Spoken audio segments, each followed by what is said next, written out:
Hello everyone, my name is Birbal Singh Gurjar और आज का जो हमारा टॉपिक है वो है स्किन एंड फेसिया। ये आपका एक जनरल एनाटमी का ही एक टॉपिक है। जनरल एनाटमी का एक टॉपिक है स्किन एंड फेसिया। तो इस वीडियो में हम केवल और केवल स्किन के बारे में पढ़ेंगे।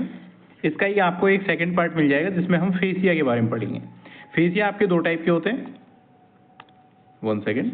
फेसिया हम दो टाइप के पढ़ेंगे, एक पढ़ेंगे हम सुपरफिशियल फेसिया और एक पढ़ेंगे हम डीप फेसिया। आज जो हम पढ़ने वाले हैं वो पढ़ने वाले हैं स्किन। स्किन का क्या काम होता है, फंक्शंस ऑफ स्किन, इसके टाइप क्या है, इनमें कौन कौन सी लेयर्स प्रेजेंट होती हैं, तो ये सारी चीजें हम आज डिस्कस करने वाले हैं। चलिए शुरू करते हैं।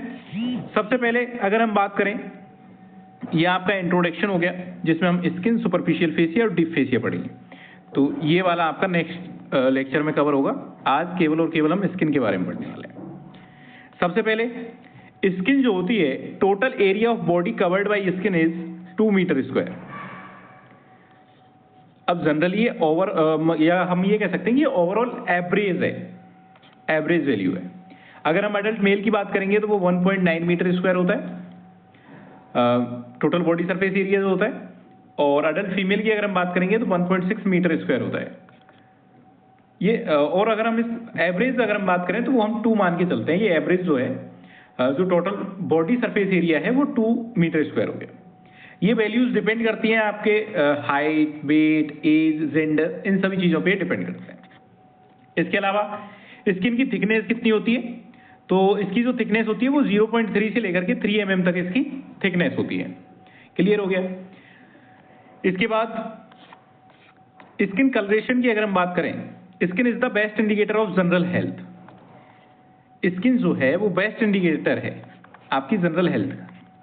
अब मेनली हम स्किन में 3 पिगमेंट्स पढ़ते हैं जिसमें आपके आता है melanin, carotene and haemoglobin. Melanin जो होता है, अगर हम मेलेनिन की बात करें कि स्किन कलर का जो मेन पिगमेंट होता है ना वो मेलेनिन होता है।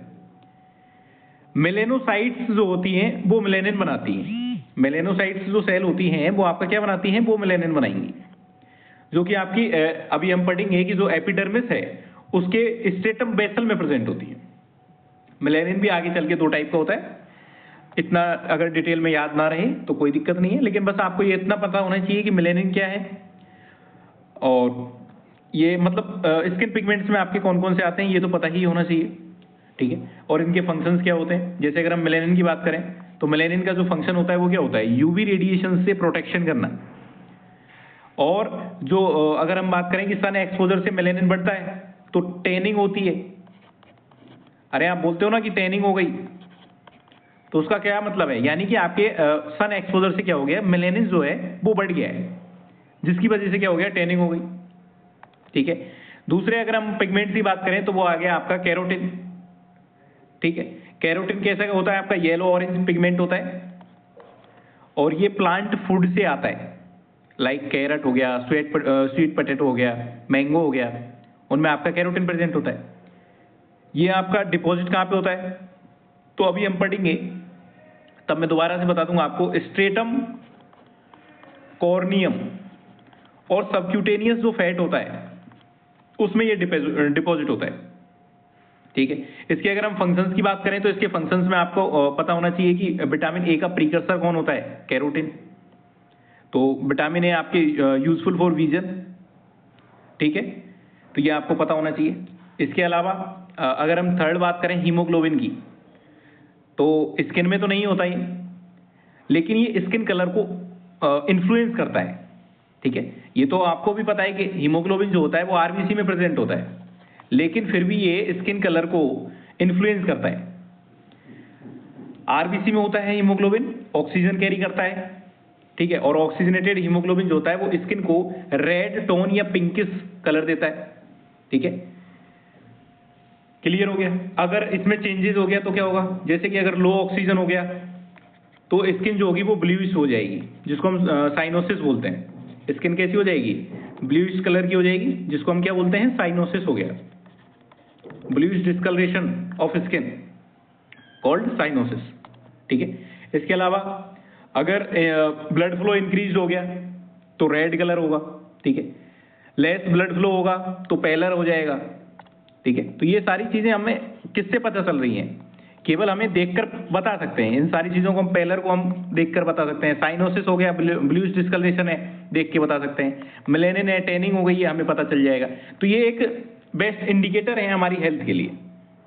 तो ये मेन पिगमेंट से हो गए, बस इनके बारे में आपको पता होना चाहिए। इसके बाद अगर हम स्किन के फंक्शंस की बात करें तो अभी तक जो भी हमने पढ़े हैं वो सारे आपके फंक्शंस हो गए। प्रोटेक्शन हो गया, synthesis and storage of vitamin D हो गया, ये कैपेबल होते हैं एब्जॉर्प्शन एंड एक्सक्रीशन में भी, रेगुलेट्स करते हैं बॉडी टेम्परेचर को। तो ये सारे इनके क्या हो गए, आपके फंक्शंस हो गए।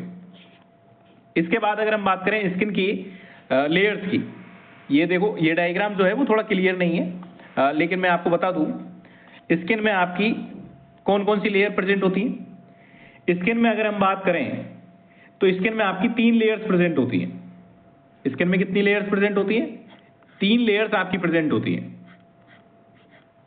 एक तो आ जाएगी आपकी एपिडर्मिस, जो सबसे बाहर जो प्रेजेंट होती है, सबसे ऊपर की जो परत होती है उसको क्या बोलते हैं? एपिडर्मिस। एक आपकी होती है डर्मिस,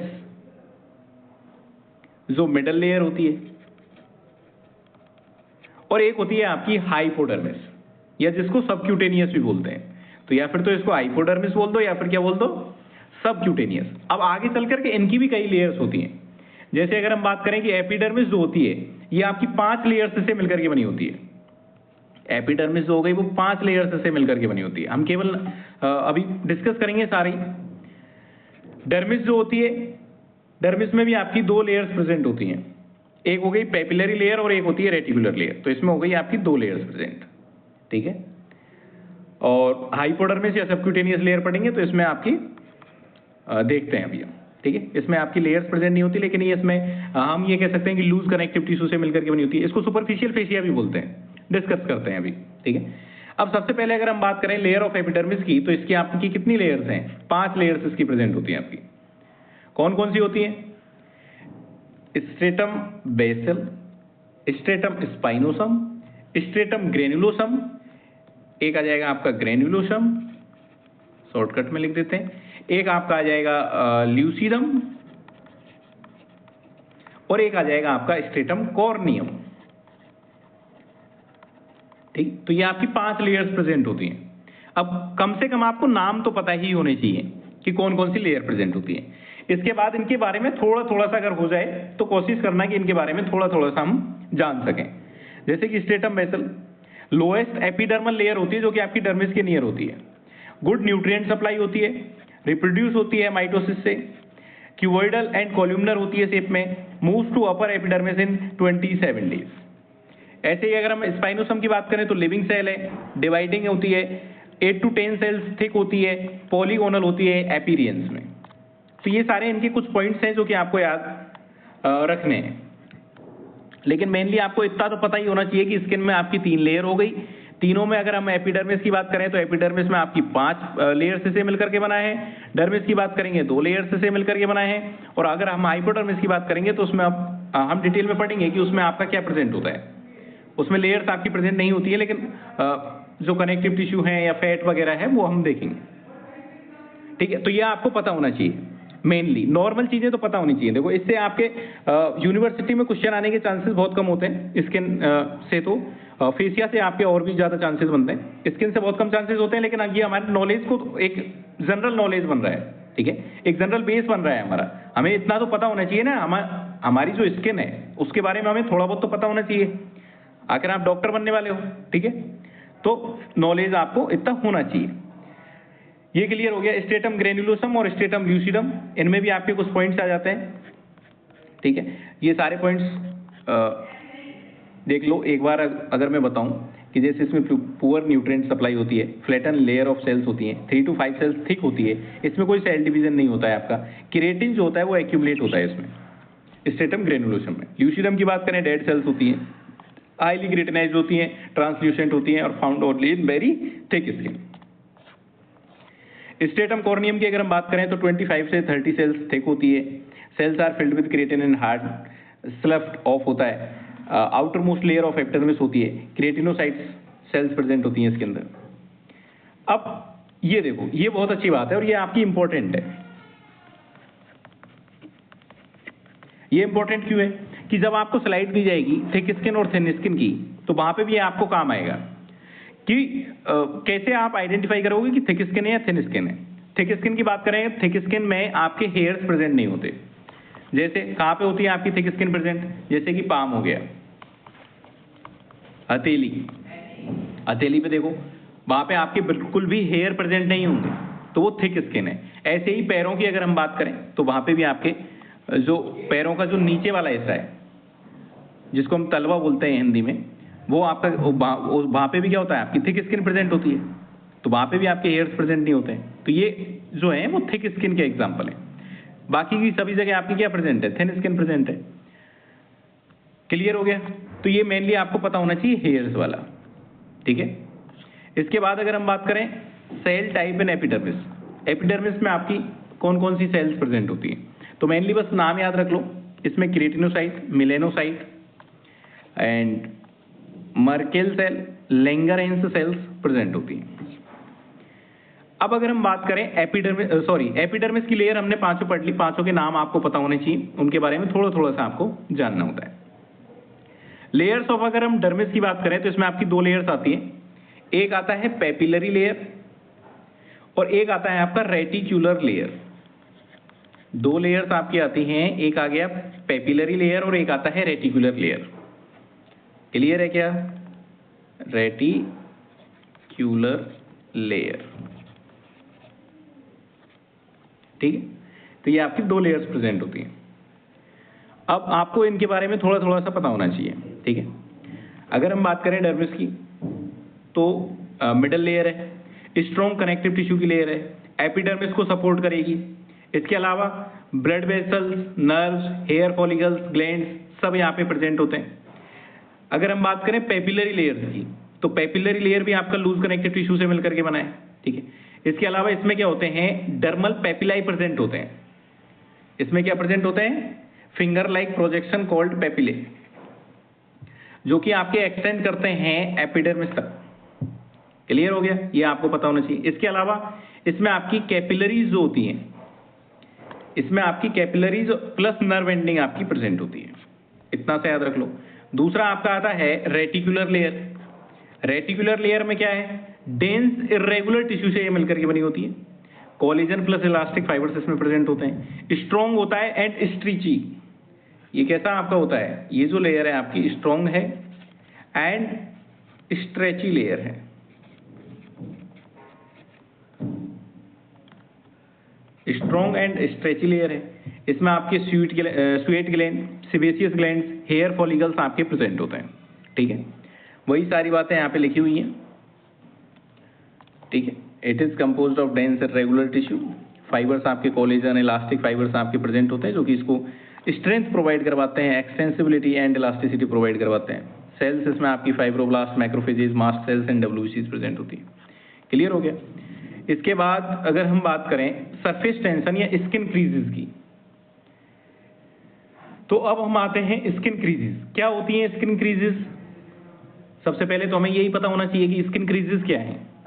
अगर हम बात कर रहे हैं तो ये हमें पता तो होना चाहिए कि ये हम किसके बारे में बात कर रहे हैं।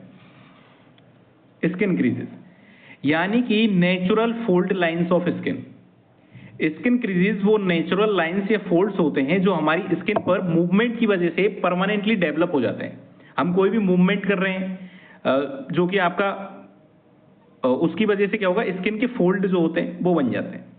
अब ये हमारे जॉइंट्स पे हो सकते हैं, फिंगर्स पे हो सकते हैं, पाम, फेस, नेक और जिस बॉडी के मूवेबल एरियाज में आपके प्रेजेंट होते हैं। जैसे अगर हम बात करें, देखो ये हो गया। अब इसके बाद टाइप ऑफ स्किन क्रीजेस भी होते हैं, जैसे कि प्राइमरी है, सेकेंडरी है या आपका टर्सरी है। प्राइमरी वो होता है जो कि आपका बर्थ से प्रेजेंट होता है, जैसे कि पाल्मर क्रीज, नाम सुना होगा ना आपने, पाल्मर क्रीज।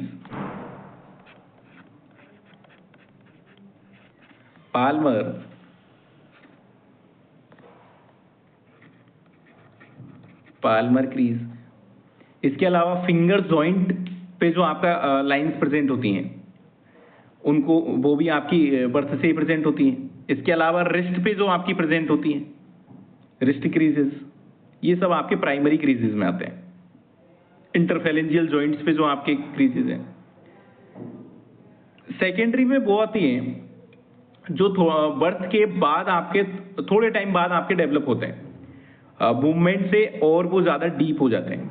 जैसे कि थंब पर आपका जो एक्स्ट्रा क्रीजेस आती हैं, पाम जो होता है, पाल्म जो है उस पर भी आपकी एक्स्ट्रा क्रीजेस आती हैं जब मूवमेंट होता है, ठीक है। तो बर्थ से तो प्रेजेंट है ही, लेकिन जब मूवमेंट होगा तो उसके हिसाब से भी आपकी क्या होती हैं, स्किन की फोल्ड प्रेजेंट होती हैं, उन्हीं को हम बोल रहे हैं स्किन क्रीजेस। आई थिंक अभी तक क्लियर हो गया होगा स्किन क्रीजेस। फिर आती है आपकी टर्सरी क्रीजेस, जो कि लाइट होती हैं, सुपरफिशियल लाइंस होती हैं। मोस्टली ये क्या करती हैं, एज या रिपीटेटिव यूज या स्किन इलास्टिसिटी लॉस की वजह से आपकी होती हैं। जैसे कि जो एल्डरली जो पर्सन होते हैं उनकी अगर हम बात करें, जो बुजुर्ग हैं, तो उनके आप फोरहेड को अगर देखेंगे या आईज के नीचे अगर हम देखें, अंडर आईज, तो वहां पे आपको कुछ क्रीजेस मिलेंगे, कुछ फोल्ड्स मिलेंगे। फोरहेड हो गया, या फिर अगर हम बात करें अंडर आई हो गया, तो वहां पे भी आपको क्रीजेस मिलती हैं। तो आई थिंक क्रीजेस क्लियर हो गया होगा, ठीक है। क्यों बनते हैं ये भी मैंने आपको बता दिया, या फिर तो मूवमेंट्स की वजह से बनेंगे, या फिर ये हमारे at the time of birth पे भी प्रेजेंट हो सकते हैं। क्लियर हो गया, मूवमेंट की वजह से बन सकते हैं, और जो स्किन डीप लेयर है डर्मिस, उसके फिक्सेशन की वजह से बन सकते हैं। कुछ जगह क्या होती है, स्किन जो होती है नीचे के टिश्यू से स्ट्रांगली चिपकी होती है, उससे कनेक्ट होती है, वहां पे भी क्या होता है, क्रीज नेचुरल होता है, ठीक है। ये हो गया, तो ये मैंने आपको क्रीज के बारे में बता दिया है कंप्लीटली। इसके बाद आपकी आती हैं क्लीवेज लाइंस या लेंगर लाइंस भी इनको बोलते हैं। ये क्या होती है सर, ये आपकी वो इमेजिनरी लाइंस होती हैं जिनके along skin naturally least tension में होती है।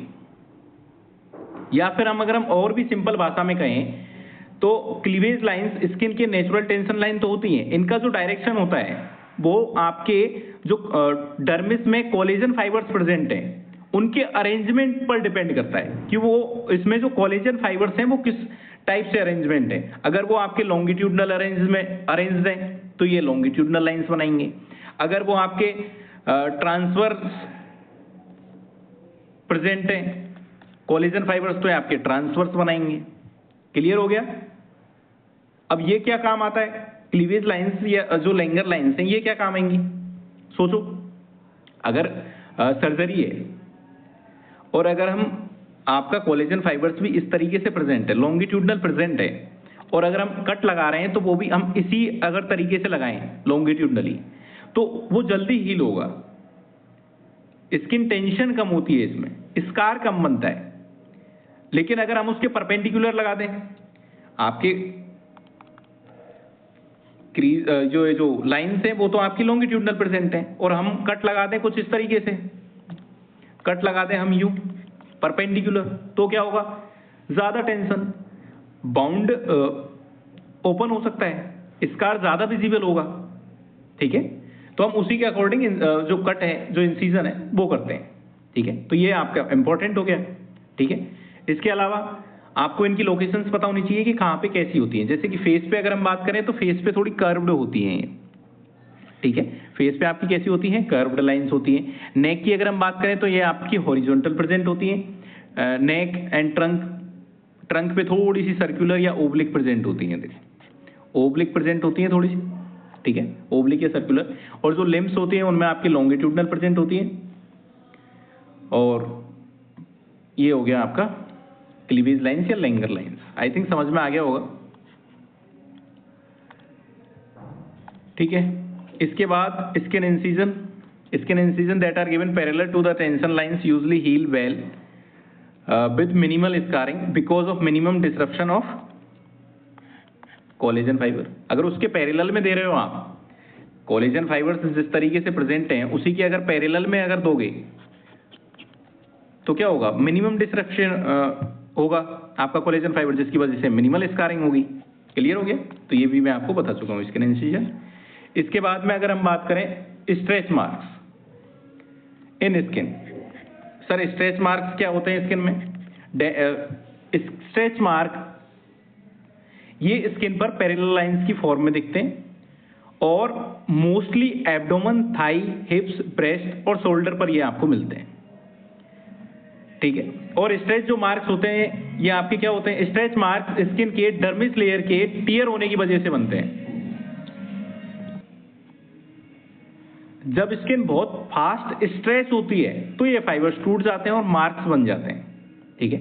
आपके क्या होते हैं? डर्मिस में जहां पे आपके कोलेजन और इलास्टिक फाइबर्स प्रेजेंट होते हैं, अब अगर वहां पे स्ट्रेच होगी वो स्किन तो जिसकी वजह से क्या होते हैं? ये फाइबर्स जो होते हैं वो टूट जाते हैं और मार्क्स बन जाते हैं, उनको बोलते हैं stretch marks. Damage to the collagen fibres in dermis due to over stretching as in pregnancy और एब्डोमिनल इंलार्जमेंट। आपके जो ये नॉर्मली आपके प्रेगनेंसी में प्रेजेंट होते हैं स्ट्रेच मार्क्स, क्योंकि वहां पे आपका एब्डोमेन क्या होता है? इंलार्ज होता है, तो वहां पे आपको स्ट्रेच मार्क्स देखने को मिल सकते हैं। इसके अलावा अगर कोई बॉडी बिल्डर है तो वो भी क्या करता है? अपना वेट गेन करता है और तो कभी भी आपकी क्या होती है? वो मसल को इनलार्ज करता है, उसकी वजह से भी आपके स्ट्रेच मार्क्स प्रेजेंट हो सकते हैं, ठीक है। तो कई कंडीशन है आपकी, ठीक है। इसके बाद wrinkle line caused by contraction of underlying muscles present perpendicular to their axis of shortening on face, there are known as line of facial expression. Aging makes them permanent due to loss of skin elasticity. क्यों बनेंगे? क्योंकि जो आपका as के साथ loss हो गई skin की इलास्टिसिटी लॉस होगी एज के साथ, तो ये आपके परमानेंट हो जाते हैं आपकी एजिंग पे। They are known as line of facial expression, ageing makes them permanent. Age के साथ ये आपके परमानेंट हो जाएंगे क्योंकि आपके वहां पे इलास्टिसिटी प्रेजेंट नहीं है स्किन में, तो वहां पे आपके क्या होते हैं? ये देखो, ये यहाँ पे आपके फोल्ड्स बन जाते हैं, ये सारे फोल्ड्स बन गए, इलास्टिसिटी खत्म हो गई due to loss of elasticity. Clear हो गया? इसके बाद में फ्लेक्सर लाइंस भी होती हैं, जॉइंट लाइंस भी होती हैं। फ्लेक्सर लाइंस या जॉइंट लाइंस क्या होती हैं? अगर हम बात करें कि फ्लेक्सर लाइंस, यानी कि फ्लेक्सर लाइंस वो डीप स्किन क्रीजेस होते हैं जो हमारे फ्लेक्सर जॉइंट्स पर बनते हैं। ये परमानेंट लाइंस होती हैं जो स्किन के नीचे डीप फेसिया से स्ट्रांगली अटैच्ड होती हैं। किससे अटैच्ड होती हैं स्ट्रांगली? देखो, major markings found in the vicinity of synovial joint where the skin is attached strongly to underlying deep fascia. Strongly किससे अटैच्ड होते हैं? आपके डीप फेसिया से अटैच्ड होते हैं, इसी वजह से ये हमेशा दिखते हैं। Prominent on the flexor surface of palm, ये देखो यहाँ पे ये आपके क्या प्रेजेंट है। ऐसे ही अगर हम बात करें पैर में सोल एंड डिजिट्स की अगर हम बात करें तो इसमें भी आपका क्या हो जाएगा? फ्लेक्सर लाइंस या जॉइंट लाइंस प्रेजेंट होती है। अरे फ्लेक्सर लाइंस और कुछ नहीं है। फ्लेक्सर लाइंस जैसे कि अगर हम बात करें आपके हाथ में जो गहरी लकीरें हैं वो क्या है? आपकी फ्लेक्सर लाइंस है। इसके अलावा फिंगर्स में जो जॉइंट्स आपके प्रेजेंट हैं वहां पे भी जो आपकी लाइंस हैं, रिस्ट पे प्रेजेंट हैं, एल्बो पे प्रेजेंट हैं या फिर नी पे प्रेजेंट हैं, वो सारे आपके फ्लेक्सर लाइंस या जॉइंट लाइंस होती हैं। ये देखो यहाँ पे बता रखे हैं नॉर्मल पाम क्रीजेस। क्लियर हो गया? ये आपकी क्या है? Palmer creases. इसके बाद आपकी नेक्स्ट लेयर आती है पेपिलरी एपिडर्मल या फ्रिक्शनल रिज। ये क्या होते हैं? इनको भी देख लेते हैं एक बार। ये स्किन के रेज्ड पैटर्न होते हैं, यानी कि ऊपर उठे हुए लाइंस होती हैं जो आपके फिंगर, पाम, सोल्स या टोज पर मिलेंगी, ठीक है। इसके बाद अगर हम बात करें कि ये कहाँ मिलेंगे, तो अगर हम बात करें फिंगर्स की, फिंगरप्रिंट, तो फिंगरप्रिंट सभी का अलग अलग होता है, यूनिक फिंगरप्रिंट होता है सभी का, तो वो फिंगरप्रिंट। इसके अलावा hand print and footprint, toes, वो सब आपके क्या है? फ्रिक्शन रिजेस होती हैं। कैसे बनती हैं ये? अगर हम बात करें, क्योंकि इनको पेपिलरी रिज भी तो बोल रहे हैं। अब पेपिलरी रिज क्यों बोल रहे हैं इनको पेपिलरी रिज क्यों बोल रहे हैं? क्योंकि डर्मिस की जो पेपिलरी लेयर होती है उनके ऊपर प्रोजेक्शन से ये बनते हैं। एपिडर्मिस भी उन प्रोजेक्शंस को फॉलो करता है, इसलिए इनको एपिडर्मल रिज भी बोलते हैं, ठीक है। इसलिए इनको एपिडर्मल या पेपिलरी रिज बोलते हैं क्योंकि ये उनके ऊपर प्रोजेक्शन से बनते हैं। क्लियर हो गया? इनके फंक्शंस क्या होते हैं? अगर हम बात करें फ्रिक्शन जो रिज होती हैं, इनके फंक्शन क्या होते हैं? देखो, आपकी पूरे हाथ में आपके फ्रिक्शन प्रेजेंट हैं। देखो जैसे यहाँ पे आपके बता रखे हैं। अब ये इनका काम क्या है, एक तो ये आपकी ग्रिप को बढ़ाते हैं। अगर कोई आप ऑब्जेक्ट पकड़ोगे तो उस ऑब्जेक्ट को पकड़ने में हेल्प करते हैं। इसके अलावा टच सेंसेशन इंप्रूव करते हैं। इसके अलावा क्या करते हैं, टच जो सेंसेशन होती है उसको भी इंप्रूव करते हैं। आप जब फिजियोलॉजी में पढ़ोगे टच रिसेप्टर्स जो कि आपके होते हैं मीजनर कार्पस्कल, मीजनर कार्पस्कल। तो इनमें क्या होता है, मीजनर कार्पस्कल्स होते हैं जो कि आपके फाइन टच वाइब्रेशंस को डिटेक्ट करते हैं, उनमें रिसेप्टर्स प्रेजेंट होते हैं। इसके अलावा फिंगरप्रिंट आइडेंटिफिकेशन में भी तो आपके ये रिज ही काम में आ रहे हैं। क्लियर हो गया? रिज का पैटर्न आपका यूनिक होता है जो कि आपके फिर फिंगरप्रिंट को बताता है। अब ये पैटर्न आपका कई टाइप से हो सकता है, जैसे कि लूप में हो या आर्च बनाएं, तो ये आपका इसका पैटर्न हो गया। ये वही आपका फिंगरप्रिंट बता दिया है यहाँ पे। और अगर हम बात करें इसके बाद क्यूटेनियस ब्लड सप्लाई, अगर हम इसकी ब्लड सप्लाई की बात करें तो इसकी ब्लड सप्लाई में आपका क्या आ जाएगा, देखो इसमें आपके 3 मेन प्लेक्सस प्रेजेंट होते हैं। स्किन को जो ब्लड स्किन को ब्लड में आपके 3 क्या होते हैं, मेन प्लेक्सस प्रेजेंट होते हैं, जिनको बोलते हैं हम एक तो हो गया आपका सबक्यूटेनियस या जिसको डीप प्लेक्सस भी बोलते हैं। देखो यहाँ पे लिख रखा है ना डीप प्लेक्सस। एक होता है क्यूटेनियस या डर्मल प्लेक्सस, और एक होता है सब पेपिलरी या सुपरफिशियल प्लेक्सस। तो 3 ये आपके प्रेजेंट होते हैं। देखो the dermis contain horizontally arranged superficial and deep plexus which are interconnected by communicating vessels oriented perpendicular to the skin surface. इसके बाद तो लिम्फेटिक्स दे दिया। तो देखो आपको बस इसमें क्या याद रखना है, क्यूटेनियस ब्लड सप्लाई में आपको 3 चीजें याद रखनी है मेनली। एक आप याद रखें सबक्यूटेनियस या डीप प्लेक्सस। देखो सिंपल अगर हम बात करें तो आप 3 चीजें याद रखनी है आपको। एक तो याद रखो डीप प्लेक्सस, एक याद रखो फिर सुपरफिशियल प्लेक्सस। 2 तो हो गए, एक हो गया डीप प्लेक्सस, एक हो गया सुपरफिशियल प्लेक्सस, और एक याद रख लो क्यूटेनियस या डर्मल प्लेक्सस। क्यूटेनियस या डर्मल प्लेक्सस 3 चीजें याद रख लो। ये आपकी इसके थ्रू आपका क्या होगा, सप्लाई होता है। ये प्लेक्सस आर्टरीज और वेन्स का नेटवर्क होते हैं जो स्किन को न्यूट्रिएंट और ऑक्सीजन देते हैं। क्लियर हो गया? तो ये इसकी सप्लाई हो गई।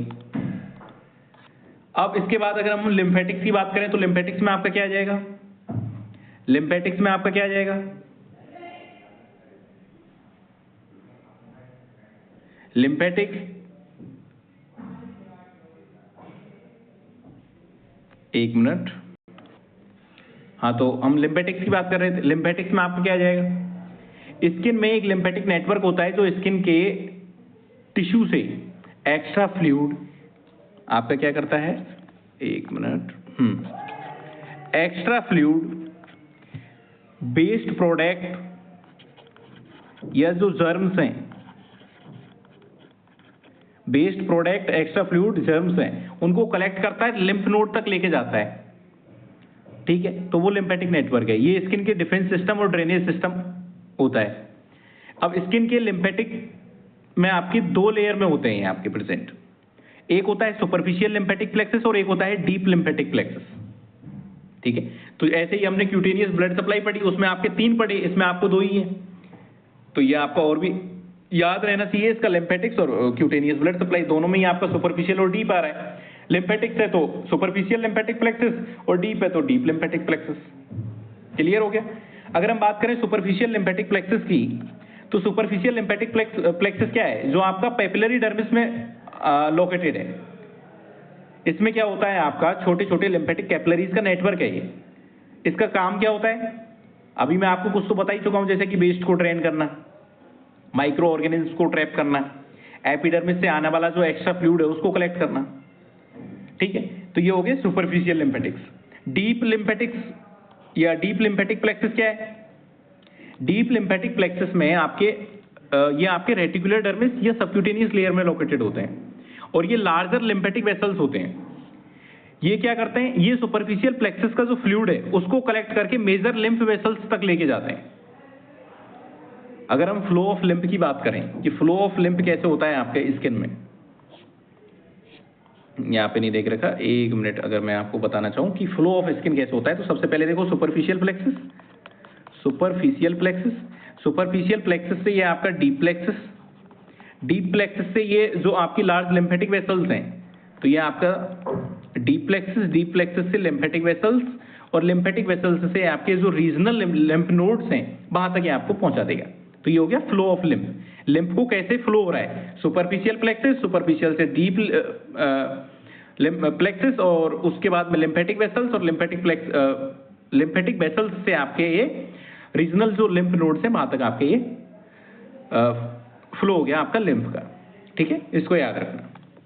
इसके बाद स्किन इनर्वेशन की अगर हम बात करें, स्किन इनर्वेशन, स्किन इनर्वेशन में आपका क्या आ जाएगा, देखो तो ये आपको ज्यादा याद नहीं रखना है, बस ये आपका लास्ट टॉपिक है। Skin innervation, free nerve ending in the vessel layer of the dermis detect pain. Skin innervation, free nerve ending in the vessel layer, इसमें आपकी क्या है, नर्व एंडिंग प्रेजेंट होती है बेसल लेयर में जो कि डिटेक्ट करती हैं पेन को, जो कि आप पढ़ोगे भी, पेन पाथ में पढ़ोगे फिजियो में कि कैसे कैसे पेन आपका जो है वो कैसे स्किन से लेकर के आपके ब्रेन तक जा रहा है, ब्रेन से लेकर के वापस आपका जो रेस्पॉन्स आ रहा है, मोटर रेस्पॉन्स और सेंसरी रेस्पॉन्स, वो आप पढ़ोगे। तो इसके अलावा Merkel cells of the epidermis detect light या टच, तो ये सारे आप रिसेप्टर्स पढ़ लोगे, ये सेल्स वहां पे भी आपको दोबारा से आ जाएंगी। Meissner corpuscles also detect light touch, these are found in the dermal papilla and are the most concentrated in the fingertips, fingertips में सबसे ज्यादा होते हैं आपके। इसके अलावा पेसिनियन कार्पस्कल जो कि आपके प्रेशर को डिटेक्ट करते हैं, दीज स्ट्रक्चर्स डिटेक्ट प्रेशर। तो ये कुछ अगर अब नाम याद रह जाए तो बाद में देखो, अगर ज्यादा नहीं हो पाए तो इतना तो करना कि सिर्फ नाम याद रह जाए कि ये क्या कर रहे हैं, वहां पे आपको इजी हो जाएगा, नाम से आप रूबरू हो जाएं। जैसे कि मर्कल सेल्स क्या करती हैं, डिटेक्ट करती हैं लाइट टच को। मीजनर कार्पस्कल्स क्या करती हैं, ये भी डिटेक्ट करती हैं लाइट टच को। इसके अलावा पेसिनियन जो कार्पस्कल्स हैं ये क्या करती हैं, तो पी से पी याद रखना, ये आपका क्या करती हैं, प्रेशर को डिटेक्ट करने का काम करती हैं। ठीक है, तो ये हो गया आपका स्किन इनर्वेशन। देखो ये एक मजेदार सा लास्ट आपका, बस ये आपका जो लेक्चर है वो खत्म हो गया। अगर स्किन नहीं होती तो आज हम कुछ इस तरीके से बैठे होते, इस तरीके से दिखते। तो जो आज आप देख रहे हो वो सारे आपके स्किन की वजह से है। ठीक है, अगर स्किन नहीं होती तो कुछ इस तरीके से हम सारे दिखते। ठीक है, जोक्स अपार्ट, बाकी का ये आपका जो स्किन वाला पोर्शन है ये आपका खत्म हो गया। नेक्स्ट लेक्चर में हम बात करेंगे फेसिया, और फेसिया के जो आप पढ़ते हो सुपरफिशियल फेसिया और डीप फेसिया, दो फेसिया हम यहाँ पे पढ़ेंगे। कलेक्शन ऑफ कनेक्टिव टिश्यू जो आपका होता है वो फेसिया है। अब इसमें आपकी दो चीजें पढ़ते हैं, एक पढ़ते हैं सुपरफिशियल फेसिया और एक पढ़ते हैं डीप फेसिया, जो कि हम नेक्स्ट लेक्चर में हम इसको डिटेल में डिस्कस करेंगे। आज के लिए बस इतना ही। Thank you so much.